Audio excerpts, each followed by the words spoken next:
안녕하십니까. 러펀드 이성수입니다. 자, 어제 대한항공의 주주총회 이후 시장에서는 주주가치에 대한 이야기가 많이 나오고 있습니다. 자, 드디어 이제 주주가치를 중시하는 기업 문화가 만들어지겠구나. 그러한 의견들이 그리고 그러한 여론들이 크게 일고 있습니다.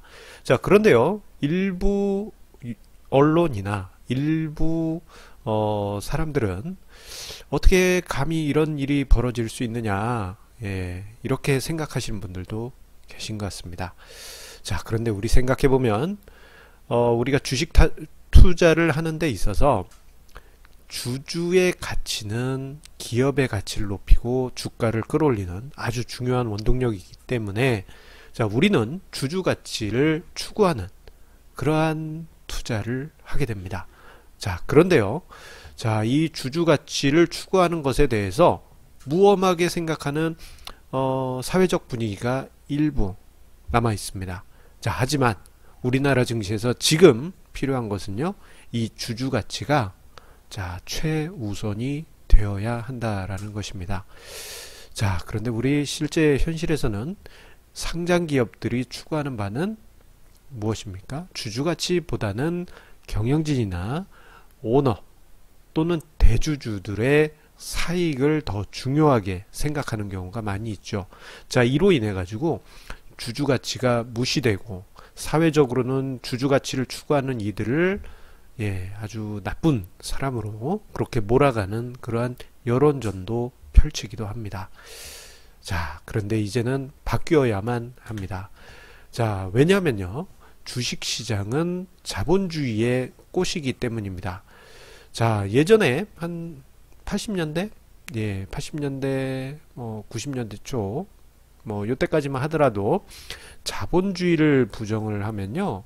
불손 세력, 그렇게 취급받았습니다. 사회적으로, 제 자본주의를 부정해? 너 혹시 마르크스 하면서 소위 이거 아니야? 그렇게 이제 취급받던 때가 예전에 정말 사회 고정관념으로 있었습니다. 자, 그런데 그 자본주의의 중심, 자본주의의 꽃은 바로 주식시장이에요. 자, 그렇기 때문에 주식시장이 살아나고 주식시장이 체계화되고 정의로워야지 자본주의는 제대로 꽃을 필 수가 있습니다. 왜냐하면은 주주가치가 살아나야 주식시장도 활력을 얻고 그 주식시장에서 기업들은 자본을 얻어서 투자를 하고 기업을 키울 수 있고, 그리고 일반 개인들은 투자를 할 수 있는 투자 대상이 생기고, 그리고 그 안에서 여러 가지 자금 흐름이 돌면서 자본주의의 시스템이 안착될 수가 있습니다. 자, 그렇기 때문에 주주가치 그리고 주식시장은 아주 중요한 의미를 가지고 있어요. 주주가치가 살아야지만 주식시장이 살고, 그래야지만 자본주의가 든든한 기초 아래서 원동력을 얻을 수 있기 때문입니다. 그렇기 때문에 주주가치를 추구하는 것이 불손 세력이다 라고 생각하는 일부 사회적인 분위기는 모순되었다라고 볼 수 있는 것이죠. 오히려 우리는 주주가치를 추구해서 자본주의를 더 꽃피워야 되는 그러한, 어떻게 보면 당위성을 가지고 있는 것입니다. 하지만 우리 사회는 어떻습니까? 주주가치보다는 오너나 경영진 이익을 중심으로 하는 그러한 가치를 중요시하고 있습니다. 좀 이게 모순이죠? 주주가치를 극대화해서 주식시장을 꽃피워야 되는데 오너와 경영진 중심의 어떤 사적 이익을 중심으로 하면은 이게 자본주의의 꽃인 주식시장이 제대로 필 수가 있을까요? 단적으로 우리나라 주식시장이 거의 십몇 년 동안 주가지수 2000포인트에서 횡보하고 있다는 점, 많은 부분을 시사하고 있다라고 생각을 합니다. 자, 그런데 이 주주가치는 상장 기업들이 무시하는 경우가 많이 있고, 심지어는 그 기업 가치를 깎아 먹으면서 자신들의 사익을 추구하는 경우가 너무 많았어요. 불과 몇 년 전만 해도 이러한 주제로 이야기를 하면 너 불손 세력 아니야? 너 빨간색 아니야? 그렇게 얘기하신 분들이 있어요. 이건 말이 안 되죠. 왜냐하면은 주주 가치를 추구하는 것은 자본주의의 꽃인 주식시장을 위한 행동이기 때문입니다. 그건 전혀 정치적인 색깔이나 불손 세력이나 전혀 상관이 없고 오히려 핵심을 이야기하는 것입니다. 자, 그런데 최근 몇 년 사이에 우리 사회적인 분위기 많이 바뀌었어요. 우리 시청자님들도 그렇고 주식시장은 합리적으로 가야 된다. 주주 중심의 문화로 가야 된다라는데 많이 공감을 하고 있기 때문에 어제 대한항공의 주주총회에 대해서 거의 대부분의 사람들이 환호했던 가장 큰 이유입니다. 자, 그런데 기업들은 주주 가치를 무시했어요. 뭐 가장 많이 하는 거는 뭐 횡령 배임. 아, 이건 너무 흔하죠. 예. 아, 이건 너무 많습니다. 예. 뭐 일일이 열거하지 않아도 될 정도죠. 자, 그리고 경영승계 과정에서 일부 계열사에 일감을 몰아준 행위. 자, 이러한 행위가 있게 되면 어떻게 됩니까? 계열사에서 어떤 A 계열사가 뭐 어떤 업무를 처리하고 있는데 어떤 경영승계를 받는 B사가 오너의 아들이 있다는 이유로 요 일감을 요 회사로 넘겨주면 A 회사는 어떻게 됩니까? 실적이 크게 악화되고 주저앉게 되죠. 그러면 이 A 회사에 투자한 주주는 뭐가 됩니까? 바보가 되고 마는 것입니다. 예. 이거는 주주 가치를 훼손하는 대표적인 케이스 중에 하나입니다. 자, 그리고 우리가 투자를 하다 보면요. 자, 이상하게 합병 분할하는 회사들이 많아요. 뭐 지주회사 체제로 가기 위해서입니다라는 명분도 있지만 이상할이 많지. 합병 분할 합병 분할 하면서 예전에 똑같은 이름을 썼던 어떤 회사가 새로 탄생하고 뭐 이런 경우도 우리 대기업에서 봤지 않습니까? 이 과정에서 소수 주주들 또는 대주주 외의 기타 주주들의 이익들은 모두 무시되는 그런 상황이 많이 만들어졌습니다. 그리고 제3자 배정 유상증자 등과 같은 뭐랄까 좀 그 주주들의 이익을 해하는 그러한 증자라든가 전환사채 발행 등등 이런 것도 다 주주의 가치를 깎아먹는 행위들입니다. 그리고 요거는 좀 생소하실 수도 있는 부분인데요. 자, 경영승계가 진행되는 과정 또는 경영승계 전에 보게 되면 약간 역분식이 진행되는 것이 아닌가라는 기업들이 은근히 많습니다. 의혹이에요. 근데 역분식이 뭐냐? 역분식 저는 처음 듣습니다 하신 분들이 계시기 때문에 자, 참고삼아 이야기 드리면요. 분식회계다 그러면은 재무제표를 이쁘게 꾸며서 조작해서 그 성과를 좋게 하는 게 이제 보통 분식회계예요. 그런데 역분식 같은 경우에는요. 회계의 기준을 최대한 그 뭐랄까 허용되는 범위선까지 해서 이익을 최소화하고 그리고 자산 평가를 최소화하면서 재무제표를 공시하는 겁니다. 이러한 역분식을 하게 되면 어떻게 됩니까? 회사 이익이 줄어들고 있는 것 같아 보이고 자산도 별로 안 돼 보이는 것 같고 그렇기 때문에 배당도 안 줘요. 근데 경영승계를 하기 전에 기업들을 보게 되면 그러한 회사들이 은근히 많이 있다.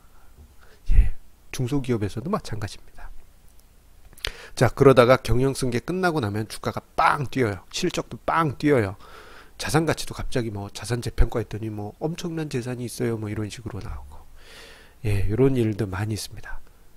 당연한 거는 요 과정에서 경영승계 전에 과정이나 전에 투자한 투자자들은 바보가 되죠. 그거 알았으면 투자하지 말지가 아니고 이거는 합법적인 합리적인 그러한 제도 상황 하에서는 저렇게 하지 못합니다. 또는 주주 가치를 생각하는 기업이라면요. 경영승계 전에 인위적인 역분식 같은 거는 안 할 가능성이 커요. 이렇게 우리나라의 상장 기업들 중에 보게 되면 은근히 많은 기업들이 기업 가치를 깎아먹는 그러한 문화가 은근히 많이 있고 그리고 국민들의 아직도 남아있는 고정관념의 비호 속에 계속 이어지고 있습니다. 자, 그런데 앞서 언급드렸던 기업들의 사익 추구를 포기하게 된다면 어떻게 될까요? 뭐 일부 좀 몇몇 분들은 이런 얘기도 하세요. 사회가 좀 지저분해야지, 그래야지 뭐 열심히 사람들이 일한다, 그렇게 생각하시는 분들이 있어요. 예전에 고도 성장기 때는 그게 가능했지만, 왜냐하면은 그 지저분한 사람들, 비리가 있는 사람들이 있더라도 시장이 전체적으로 크기 때문에 뭐 불이익을 당했던 분들도 이익을 얻을 수 있었어요. 하지만 지금은 수축사회로 가고 있는 중이기 때문에 저런 사익 추구가 있게 되면은 아예 불평등한 곳에 있는 분들은 아예 먹을 것도 없게 되는 그런 상황이 벌어지고 맙니다. 이 주식시장도 마찬가지예요. 기업들이 계속 사익 추구를 한다면 어떻게 되겠습니까? 회사는 적자가 났고 회사는 뭐 생존 위기에 있는데 주주들은 계속 적자다 보니까 주가가 빠지고, 경우에 따라서는 뭐 관리 종목 지정되고, 또는 뭐 심각한 상황에 빠지고, 그러면 주가가 펑펑 빠지면서 엄청난 주주들의 이익이 없어지게 되죠.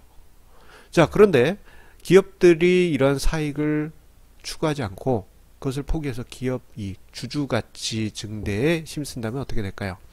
단적으로 기업 경영진이나 오너가 횡령 배임을 하지 않고 그 이익을 회사에 그대로 쌓아뒀다면 어떻게 될까요? 예, 당연히 기업의 이익은 증가할 것이고, 그리고 그로 인해서 기업의 자산 가치는 증가할 것이고, 그리고 그로 인해서 자연스럽게 기업의 성장 가치 또한 늘어나게 될 것입니다. 여기에 이익이 재무제표에 쌓이기 때문에 배당 또한 자연스럽게 늘어나게 되겠죠. 이 과정을 거치게 되면 어떻게 되겠습니까? 그 이전에 기업들이 사적 이익을 추구하다 보니까 주가가 주구장창 하락하던 그런 상황에서 벗어나서 이익이 쌓이고 자산가치 쌓이고, 그럼으로써 기업 가치가 쌓이고 주주 가치가 증가하면서 주가는 장기적으로 우상향하는 그러한 흐름이 나타나게 될 것입니다. 그렇기 때문에 우리는 더 이상 이제 기업들의 사익 추구를 간과해서는 안 되는 것이에요. 그렇기 때문에 우리 주주분들, 우리 시청자분들은 더 이상 침묵하시면 안 된다. 그렇게 이야기 드리고 싶습니다. 예전에 보면은 뭐 경영진이나 오너에게 우호적인 그런 문화가 많이 있었어요. 그래서 경영진과, 지금 경영진과 오너가 계속 해야지, 그거 반대하면 안 돼. 이게 어디서부터 내려온 문화냐면요, 이게 조선 왕조, 더 뭐 고려 왕조, 이 왕조 시대 때 그 문화가 그대로 있기 때문입니다. 거기에 반하면 역적으로 몰렸었기 때문에 그런 그 문화가 좀 남아 있어요. 그러다 보니까 예전에 이제 삼성물산하고 제일모직 합병하는 과정에서 보면 이걸 반대했던 분들도 많이 있어요. 여기 주주분들 중에. 그런데 그분들 어떻게 취급됐습니까? 완전히 뭐 불손분자, 뭐 나라 팔아먹는 사람들, 이런 식으로 취급을 받았습니다. 지금 생각해 보면 그때 당시 왜 사람들이 왜 저랬을까, 그렇게 생각하신 분들도 계시겠지만 그때는 사회 전체적으로 이상하리 많지 그랬습니다. 자, 그런데 이제 국민들도 달라졌습니다. 정말 많은 경험을 했죠. 갑질, 패회 등등등. 그러면서 이번에 대표적으로 그 국민들의 달라진 모습이 나타난 게 주주총회, 대한항공에서의 주주총회입니다. 그렇기 때문에 우리들도, 우리 주식 투자자들도 바뀌어야 됩니다. 만약에 내가 투자한 회사가 잘못된 경영을 심각하게 하고 있다면요, 주주들의 적극적인 활동으로 해서 더 이상 잘못된 경영을 하지 못하도록 제동을 걸을 필요가 있습니다. 소액주주연합이 이러한 부분을 보고 우리 연합해서 힘을 써봅시다, 뭐 감사선임법 우리가 한번 해봅시다 라든가 뭐 여러가지가 있어요. 그런 뭐 이슈가 있다면 한번 주총에 표를 지원해 주는 것도 좋은 방법이 될 수 있겠고요. 기관 같은 경우에는 예전에는 섀도우 보팅이라고 그래서 그냥 뭐 주주총회 투표 안 해도, 기관 같은 경우에는 뭐 귀찮으니까 안 하셨겠죠. 그냥 그 주총 현장에서의 비율대로 사표가 그냥 비율대로 나뉩니다. 하지만 이제는 섀도우 보팅 자체도 안 되고, 기관 입장에서는 본인들의 이해관계는 어디에 있는지 생각해 볼 필요가 있습니다. 본인들의 펀드, 운용 자산 수익률이 높아져야지만 본인의 성과급이 높아지지 않습니까? 그러기 위해서는 수탁자의 수익률이 높아져야만 합니다. 예. 펀드면은 펀드 투자자, 연기금이면 연기금 수혜자, 그분들의 수익률을 제고할 수 있는 방안을 모색을 해야 되고, 그 방법 중에 가장 공격적인 방법은 스튜어드십 코드를 강화하는 것입니다. 그래서 경영을 잘못하고 있는 회사가 있다. 내가 우리 포트폴리오 안에 이 회사가 경영을 잘못하고 있다 그러면 너희들 잘못하고 있어. 우리 지분 뭐 1%에 불과하지만 힘 쓸 거야. 이렇게 좀 힘 좀 써보시고, 그렇게 해야지만 경영진들이 긴장하게 됩니다. 지금까지는 우리 개인 투자자분들도 그렇고 그리고 기관도 그렇고 침묵했어요. 그러니까 호구로 받지 않습니까? 여러분들 이제 행동하셔야 됩니다. 행동하지 않으면요 세상이 변하지가 않아요. 자, 그래야지만 경영진들은 주주들이 우리한테 반대를 은근히 많이 하네. 좀 주주들 달래야 되겠다. 그러려면 어떻게 해야 되겠냐? 그럼 주주 가치를 극대화하실 수 있도록 해야 됩니다. 그런 얘기가 나오겠죠. 뭐 직접적으로는 배당을 늘리네 그런 얘기도 있겠지만, 우리 회장님 뭐 이렇게 쓰시는 거 좀 이렇게 하지 마시고, 뭐 그런 직원을 올리는 사람도 있을 겁니다. 그렇게 되면 자연스럽게 기업 가치가 상승하고, 현재 종합주가 지수 2000포인트대를 몇 년입니까? 엄밀히 따지면은 2007년 이후부터 해서 지금까지 2000포인트잖아요. 12년. 근데 항상 강조드립니다만 시장은 지금 극단적으로 저평가되어 있는데, 그 이유 중에 하나는 주주를 무시하는 기업 문화가 큰 목을 차지합니다. 자, 기업 가치 그리고 주주 우선 정책 실시하게 될 경우 주가지수 3000, 4000 시대는 자연스럽게 찾아올 것입니다. 그러기 위해서 우리 개인 투자자분들도 소중한 한 표 꼭 행사하시라 말씀드렸죠. 벌써 이제 뭐 12월 결산법인에 주주총회 얼추 다 끝났으니까 이미 지나갔습니다만, 전자주주 투표로라도 자신의 의사 피력하시라고 말씀드렸잖아요. 대주주의 의견에 저는 반대했습니다만, 여러분들도 한번 그런 거 소중한 한 표, 내가 이거 해봐야 뭐 소용있어, 계란으로 바위치기지 라고 생각하실 수 있지만, 계란이 계속 던져지게 되면요 바위에 최소한 계란 비린내는 납니다. 여러분들의 작은 힘, 세상을 바꾼다는 거 꼭 기억하시고, 주가지수 3000, 4000 시대 만드는 작지만 큰 힘이 될 것입니다. 자, 오늘 러브펀드의 증시 토크는 여기서 마치도록 하겠습니다. 항상 우리 시청자님의 구독, 좋아요, 공유해 주시는 그 마음에 감사드리면서요, 오늘은 좀 원론적인 차원에서 심오한 이야기 좀 길게 적어봤습니다. 제가 오늘 좀 진지하게 아마 영상을 만들었을 듯 싶습니다. 좀 세게, 더 세게 이야기하려고 했는데요, 제 스타일이 좀 아주 세게는 이야기를 못하더라고요. 그래도 평소보다는 러브펀드가 좀 세게 이야기하네 그런 느낌 받으셨으리라 생각이 됩니다. 왜 그런지 아시죠? 우리 시청자님들의 소중한 힘 하나하나가 모여서 우리나라 주식시장을 바꿀 수 있기 때문입니다. 자, 그러면 내일도 좋은 주제로 증시토크 찾아뵙도록 하겠습니다. 감사합니다.